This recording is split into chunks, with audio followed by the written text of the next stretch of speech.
And You I don't thought, think we have to care about the environment? Like, what no, do you, no, not even a little bit. Like, not even a little bit? no. Okay. How to change a conservative's mind on climate change. If you're watching this video, you are probably angry that conservatives value money over the future of the planet. The planet is warming at unprecedented rates.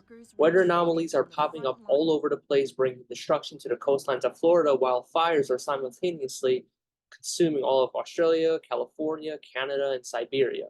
The western part of the United States is struggling with droughts and atmospheric rivers, while China has suffered unbearable heat, drought, and floods.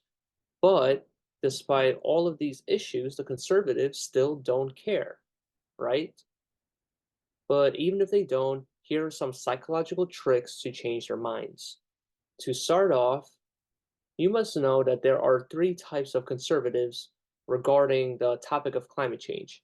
Those who are climate deniers and won't ever admit that average temperatures are rising, those who say that there is climate change, but climate is supposed to naturally change over time, and those who say that there is climate change, we are causing it, but let's not destroy the economy and globalize communism just yet while we advance our technology to sustainably go green worldwide.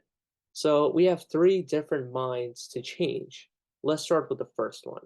Number one, how to change the mind of someone who will not admit climate change exists. Well, if you don't, because you don't have to. These people are the same as those who do not believe COVID was real, even while they died in hospital beds from the virus. Think about the trauma and gaslighting one must face to deny that there was a pandemic, to deny that hospitals were overwhelmed, and to deny that average global temperatures are increasing. These people have no power, no influence, no positions of power, and unfortunately did not get their emotional needs met in childhood. This could be said about right wing and left wing extremists. To summarize, you don't need to change these people's minds to win the fight for a new earth.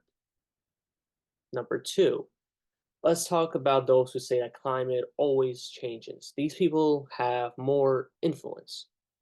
Prominent conservative commentators such as Candace Owens, I believe in climate change. No. You don't believe in climate change. Well, I think the climate always changes, I guess is what I should say. Do I believe? Steven Crowder, Charlie Kirk, and insanely impactful economist Martin Armstrong all have this type of mindset. This is where we get into the realm of protector parts and vulnerable parts. If you want to change anyone's mind on contested political issues, you must understand the resistance to accept information. Always go for the resistance. Always.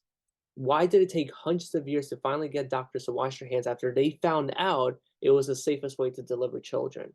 Because the dominant religion would lose power and credibility, so the church used its power to suppress any information that showed the benefits to washing hands before delivering a child. As you can extrapolate, endless lies were lost due to this defense mechanism, due to resistance to the truth. To figure out someone's resistance, you can ask, what would be so bad if this was true? If you ask that question to the economist I mentioned, it would disprove his algorithmic model and AI interface that his entire business is built around. He may fight tooth and nail to deny this evidence. Other commentators may realize the hopelessness of the situation and would not want to sacrifice the economy to prevent climate change. Could you blame them for denying that we are causing climate change? Conservatives are more sensitive to future conflict, meaning they are always on the lookout for danger. This is why the majority of preppers are conservatives. It is why the majority of those with nuclear bunkers are conservatives. So to convince them that we are causing climate change, we would have to make them feel safe accepting this truth.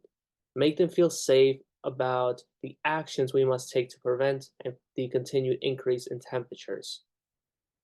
Now, the third type of conservative will be even tougher to influence. These ones are sharp, high IQ individuals. They have read the UN reports, they have seen the studies, they know the data, and even know politically which scientists are being shunned for their findings that are not aligned with the climate agenda. These people are in high positions of power, and these are the minds you must change. These are people like Jordan Peterson and Bjorn Lomborg who know that the planet is slowly warming and that we are the ones causing it. But they also know that it will take over a century of continued fossil fuel consumption to completely destroy the planet. They believe that Greta Thunberg's predictions have been wrong over and over again.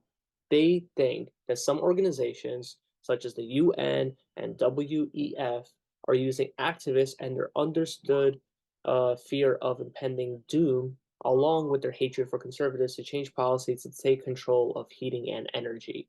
You are already seeing this in Germany, California, and New York.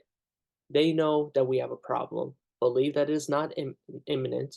They know that we must find a solution to it, and think that governments and NGOs are using this fear to take power with things like social credit scores, carbon footprints, and banning the combustion engine. How could you convince someone who has looked over thousands of pages of scientific climate documents? How could you convince someone to adopt electric vehicles to reduce greenhouse gases when it takes insane amounts of greenhouse gases and carbon to build them? How could you convince them to use electric vehicles when most of the electricity to power them actually comes from coal-powered factories? There is not enough green energy to support these vehicles, and these conservatives know that. The data shows that the more expensive energy gets, the more people that die. There is no data to show that we can cover the planet with solar panels or wind turbines. And even if there is, you would still need to build those every 10 years using fossil fuels. These people know that to reach zero emissions, billions would have to die from starvation and lack of proper energy. It would create a world war, and you could see elements of that already in Ukraine, as someone just happened to blow up Russia's main gas pipelines. Prices of gas went up, the poor were the first to get hit, Europeans printed money to ease the pressure, but the debt will have to be paid off, and that could easily get us into the territory of a sovereign default. Again, for you to change the minds of these conservatives, you would have to make them feel safe about destroying the world economy and leading to the deaths of billions of people. Pretty easy, right? The only solution I have is nuclear power. China has been making massive developments in smaller scale nuclear reactors, and they may be the future until we figure out nuclear fusion. Then we could use that energy to suck the CO2 out of the atmosphere. The only problem is, most climate activists don't like nuclear energy, especially in Europe. So, looks like World War III it is.